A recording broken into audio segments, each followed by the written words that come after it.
Capítulo 6. Al amanecer, antes que nadie se hubiera despertado, Medina salió de su tienda y se dirigió a la tumba de su padre. La encontró con facilidad, pues había colocado muchas piedras encima después del entierro. El viento había cubierto las piedras con arena y era imposible para quien las veía saber que habían sido colocadas recientemente. Se arrodilló junto al túmulo y como en ese momento se sentía más unida a su padre que nunca, comenzó a implorarle: «Ayúdame, papá. Ayúdame a salvar al marqués. Tú sabes que es una locura pretender entrar en la Meca y si él muere yo desearé morir también». Ella murmuró las palabras, pero le pareció que las había gritado y que los espíritus de la ciudad y de las montañas la habían oído. «Lo amo, papá, lo amo con todo mi corazón. Como tú amaste a mamá y no podré soportar que muera». La intensidad de su plegaria hizo que las lágrimas le corrieran por las mejillas y volvió a musitar: «Lo amo y jamás volveré a amar a otro hombre». Entonces las lágrimas asomaron a sus ojos y mientras lloraba tuvo la sensación de que la mano de su padre la rozaba. Era una sensación tan real y a la vez tan reconfortante que le pareció que todo lo que había ocurrido desde su muerte había sido un sueño. Ellos estaban juntos de nuevo. La sensación no tardó en desaparecer, pero Medina hubiera podido jurar que él estaba cerca, protegiéndola como lo había hecho cuando era una niña. De pronto se sintió mucho más contenta que cuando había salido de su tienda. Permaneció allí un rato más deseando tener algunas flores e incienso para adornar la tumba, pero pensó que sería un error llamar la atención. «Que Alá te acompañe, querido papá», murmuró ella y corrió lo más rápido que pudo en dirección al campamento. Nadie había advertido su ausencia y varios minutos después de que se encontrara dentro de su tienda oyó a los camelleros iniciar sus labores. Hablaban entre sí y los camellos gruñían cuando eran obligados a ponerse de pie. Nur tenía mucha prisa por ponerse en marcha, así que el desayuno que les sirvió fue muy frugal. Medina pensó que el marqués iba a tener apetito mucho antes de la hora de la comida, y con una sonrisa se dijo que se preocupaba por él sin necesidad. Era perfectamente capaz de cuidarse a sí mismo. Él salió de su tienda con una sonrisa y ella se dio cuenta de que todavía estaba emocionado por el descubrimiento y ansioso por continuar el viaje. Medina sintió deseos de rogarle que se sintiera satisfecho con lo que había encontrado y que volviera a su casa, pero sabía que sus palabras serían inútiles. Estaba resuelto y nada le iba a hacer cambiar.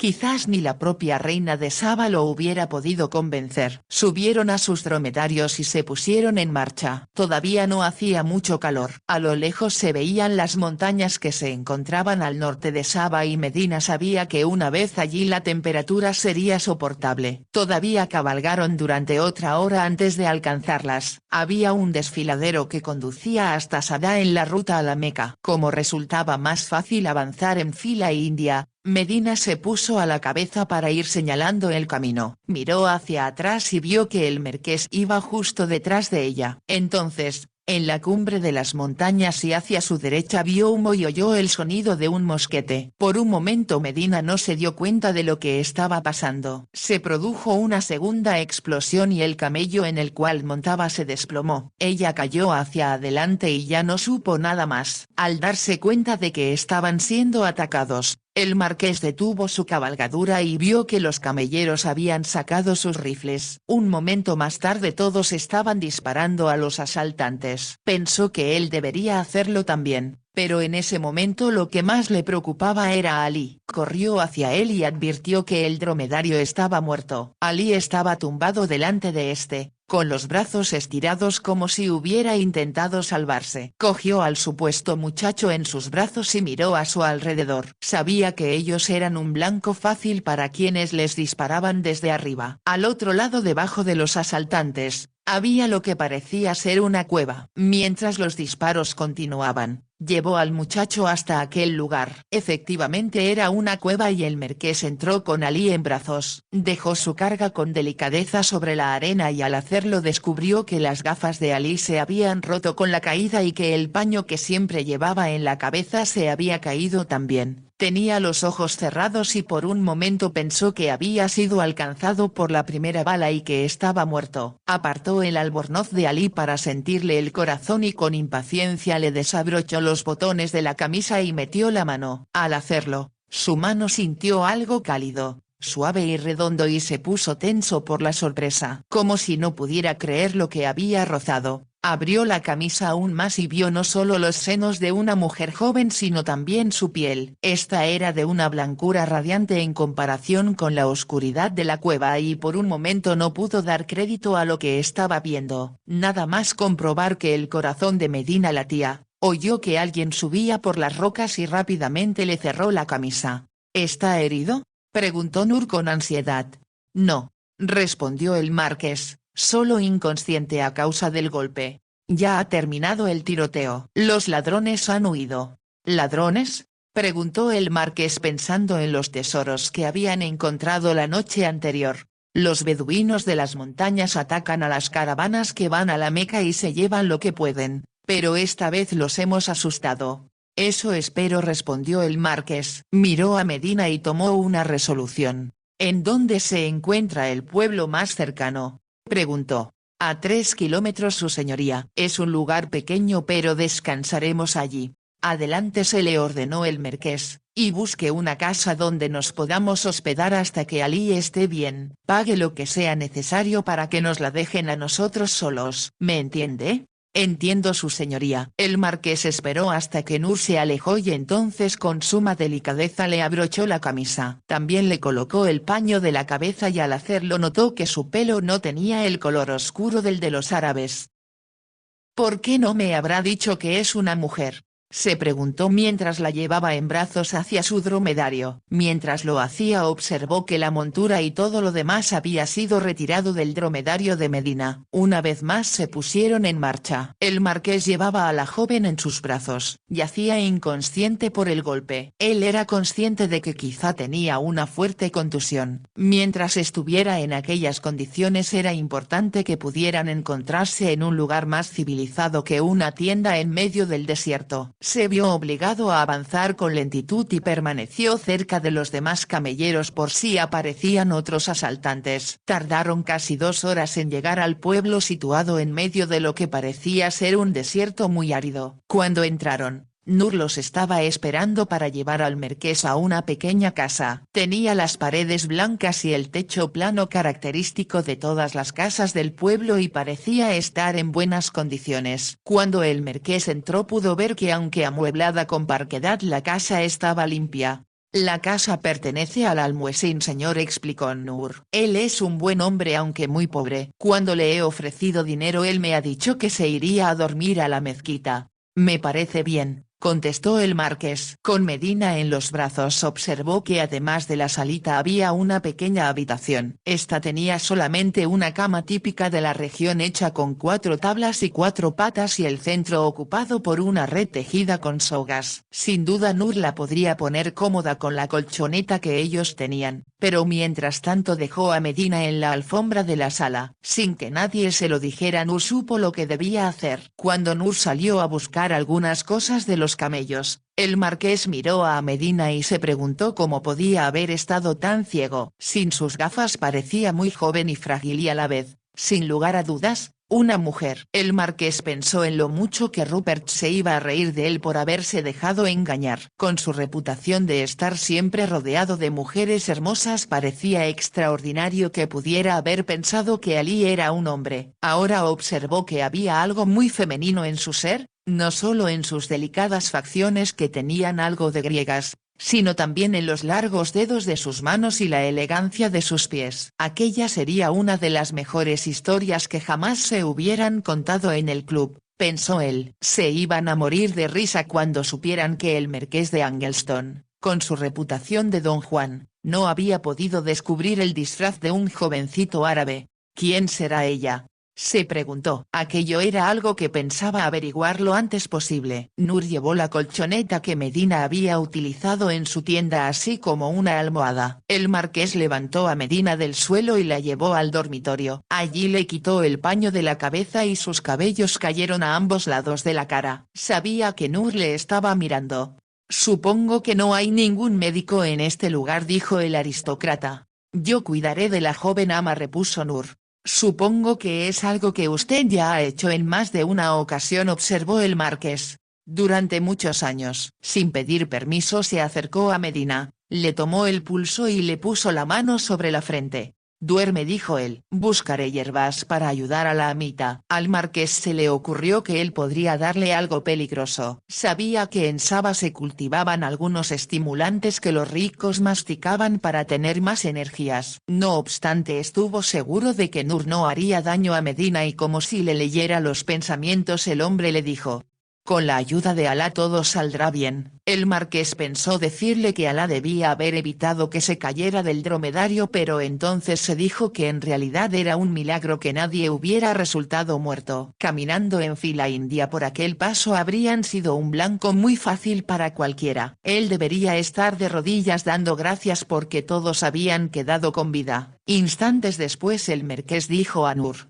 vaya a preparar las hierbas de las que ha hablado. Yo también tengo hambre. El árabe le miró un poco sorprendido y se alejó. Cuando se hubo marchado, el marqués quitó el albornoz a la muchacha. Ahora, a través de la seda delgada de su camisa, pudo observar con claridad la curva de sus senos así como sus caderas. También podía ver el cuello largo y exquisito que hasta ahora había permanecido oculto. Le quitó las sandalias y la cubrió con una manta. El marqués pensó que con los ojos cerrados y la cara mirando hacia el techo ella podía estar en una tumba. Una vez más sintió deseos de asegurarse de que su corazón latía, pero se dijo que no debía tocarla, y como Nur había hecho, le tomó el pulso y eso le tranquilizó. Después se puso a examinar la casa. En la salita había una copia del Corán. No había ventanas, pero a través de una abertura pudo ver un pequeño jardín. Se le ocurrió que Rupert se moriría de risa si supiera que él iba a vivir en una casa con una mujer desconocida. Ella le había intrigado, había estimulado su mente y le había proporcionado un tesoro inapreciable. Sin embargo, a él nunca se le había ocurrido pensar que ella no era lo que parecía ser.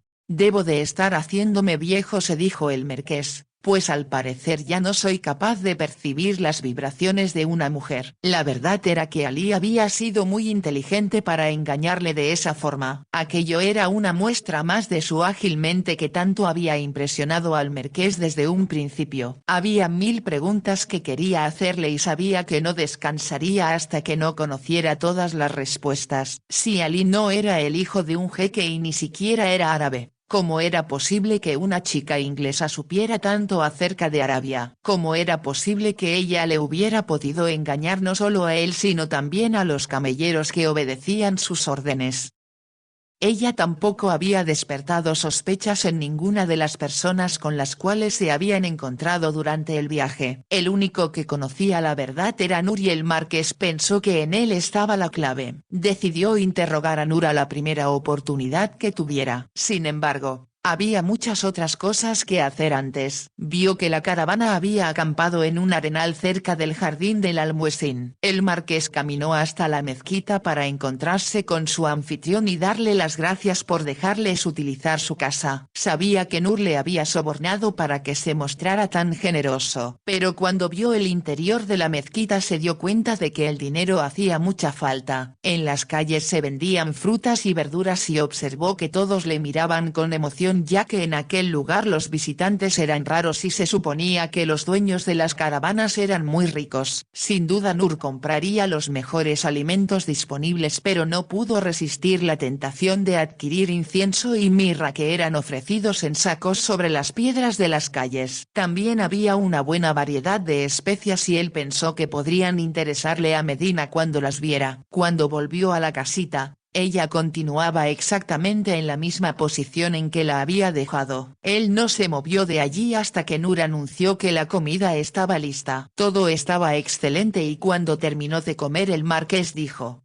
quiero hablar con usted y será mejor que me diga la verdad. Observó una expresión de inquietud en los ojos del árabe y preguntó: ¿cómo se llama su ama? Sabía que aquella era una pregunta que el hombre debería estar esperando. Sin embargo, el árabe permaneció en silencio. Usted ya sabe que estoy al tanto de que mi guía no es un hombre, observó el marqués. Por lo tanto le pido que sea sincero conmigo. Le prometo que guardaremos el secreto entre los dos y nadie más lo sabrá. Nur se miró los pies antes de responder. Los camelleros piensan que la joven ama es hombre. Y lo seguirán pensando, aseguró el marqués. Pero dígame la verdad. Nur pareció preocupado y una vez más el marqués preguntó. ¿Cuál es su verdadero nombre? Medina Teuin, su señoría. Nur habló como si le estuvieran sacando las palabras. El marqués le miró sorprendido. ¿Teuin? Preguntó él. ¿Es acaso la hija de Edmund Teuin? Sí, su señoría. Entonces, ¿por qué no está ella con él? ¿Dónde está el señor Teuin en estos momentos? Él ha muerto, señor, respondió Nur. Está enterrado en las afueras de Marib. El marqués contuvo la respiración. Así que esa era la razón por la cual Medina se encontraba sola. Supuso que cuando solicitó un guía de confianza para que le llevara a la Meca no había nadie más que pudiera cumplir ese cometido. Ahora comprendía por qué Medina sabía tanto de las cosas que le interesaban a él. ¿Cómo podía ser de otra manera cuando su padre era el autor de El perfume de los dioses y era amigo de Burton? Le parecía increíble que aquel hombre cuyo libro le había inspirado y a quien tanto deseaba conocer estuviera muerto. En su lugar había conocido a su hija que ahora yacía en la otra habitación.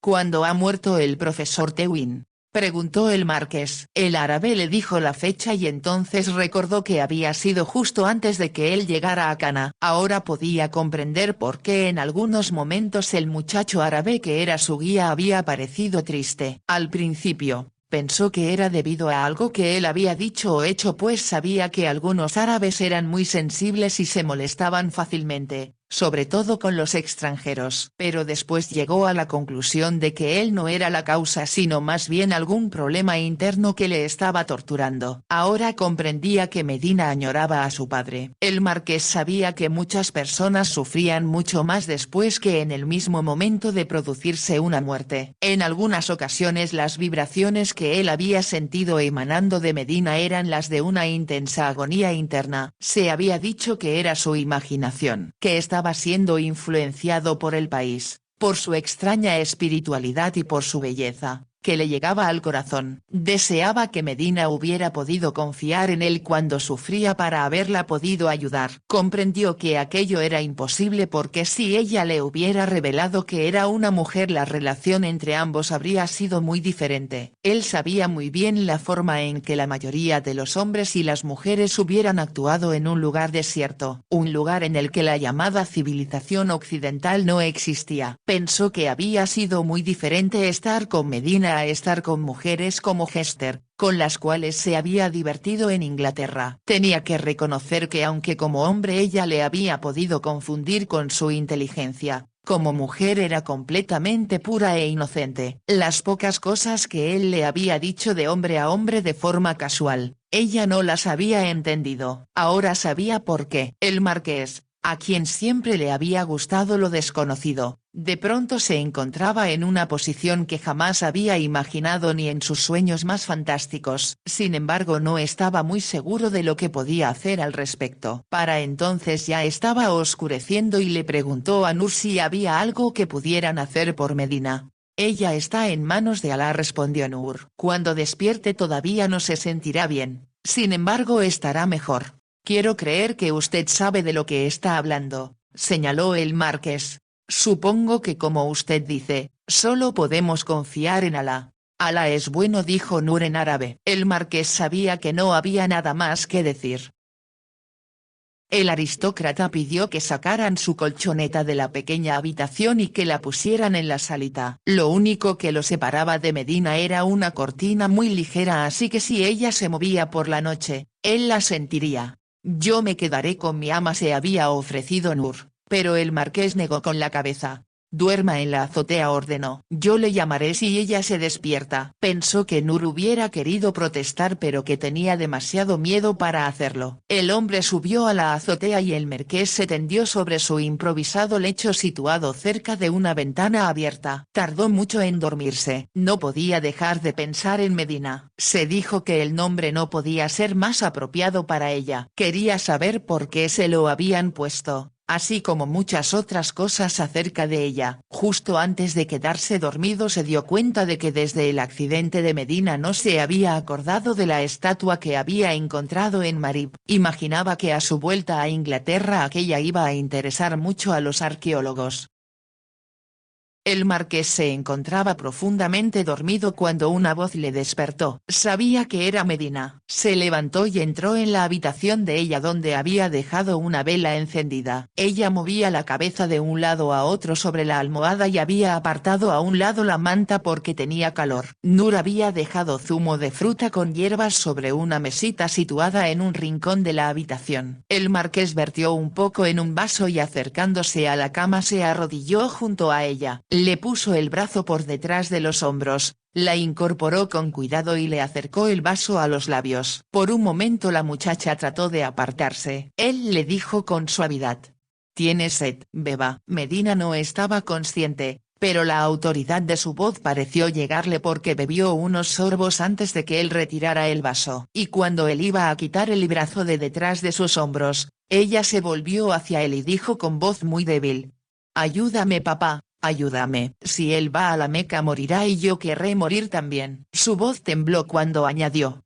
«Yo lo amo, lo amo». El marqués se quedó paralizado. Era como si se hubiera convertido en un ser de piedra. Luego observó cómo las lágrimas habían empezado a brotar de los ojos cerrados de la enferma y corrían por sus mejillas. Él se las enjugó con mucho cuidado y advirtió que una vez más ella había caído en un estado de inconsciencia. Angleston casi no podía creer lo que había oído porque le parecía increíble que Medina lo amara. Había sido amado por muchas mujeres y siempre lo había adivinado por la forma en que ellas le miraban. Pero jamás había notado que Ali mostrara ningún interés especial que no fuera el de cumplir con sus obligaciones como guía y maestro. Se dijo que las gafas debían haber hecho imposible que pudiera ver los ojos de la joven. En la voz de ella, el marqués no había percibido nada que le hubiera alertado. ¿Cómo iba a adivinar que aquel muchacho que le había parecido un árabe muy especial, en realidad era una chica inglesa? Todo eso era algo que él no había esperado encontrar en aquel viaje. Cuando volvió a su cama, permaneció despierto pensando en que nadie le iba a creer cuando contara aquella historia. Había emprendido aquel viaje a lo desconocido porque Hester le había querido obligar a que se casara con ella. Ahora había otra mujer en su vida y pensó que lo más sensato sería enviarla a Cana tan pronto estuviera bien y seguir él solo su arriesgado viaje. Pero entonces comprendió que no llegaría muy lejos sin ella. No podía imaginarse nada más aburrido que recorrer el camino caluroso y polvoriento hasta la Meca solo. «La quiero junto a mí», exclamó él como si fuerzas ocultas quisieran llevársela. «Sin embargo, ella es una mujer y tú odias a las mujeres», le dijo una voz desconocida. «Es verdad, pero no se había metido en mi vida hasta ahora. Lo que sentía por ella cuando pensaba que era un hombre, es muy diferente a lo que siento ahora». La razón de ello era que Medina quizá no tardara en confesarle su amor de una manera u otra. ¿Acaso no conocía todas las argucias que las mujeres utilizaban con él? Él estaba acostumbrado a ver incitación en los ojos de las mujeres. ¿Es que no hay ningún lugar en el mundo donde las mujeres me dejen en paz? Se acordó de Hester y se estremeció al recordar los excesos de lo que ellos habían llamado amor y que ahora comprendía que no había sido más que pasión. No obstante, mientras contemplaba las estrellas, admitió que Medina, ya se tratara de un hombre o una mujer, era diferente. No podía explicar en qué consistía esa diferencia, simplemente sabía que existía. Nunca le tendría miedo ni huiría de ella, porque Medina jamás le haría ningún daño. El marqués no sabía por qué estaba tan seguro de aquello. Simplemente era algo tan definitivo como el hecho de que se encontraba en Arabia junto con ella y que ambos eran ingleses. No podía comprender muy bien dónde le llevaban aquellos pensamientos, así que se puso de pie y entró en la otra habitación. Ella permanecía acostada en la misma posición en que la había dejado, con la cara hacia el techo y las manos delante de ella, sobre la seda de su camisa árabe. Parecía tranquila y en sus labios se veía una leve sonrisa. Eran unos labios que según pudo observar ahora estaban perfectamente dibujados como los de las estatuas griegas que tenía en su casa y de las que siempre se había sentido tan orgulloso. Se quedó mirándola, preguntándose si de verdad ella había dicho que le amaba o si él se lo había imaginado. Entonces pensó que de lo único que estaba completamente seguro era de que ella era muy diferente a cualquier otra mujer. Estaba tan seguro de su bondad que llegó a pensar que Medina era un ángel que había bajado del cielo para protegerle. De pronto se dijo que solo estaba hipnotizado por la luz de las estrellas que le hacía pensar de una forma muy diferente a como lo había hecho hasta entonces. Todas las mujeres eran iguales y no había ninguna razón lógica para pensar que aquella muchacha era diferente, sin embargo sabía que lo era.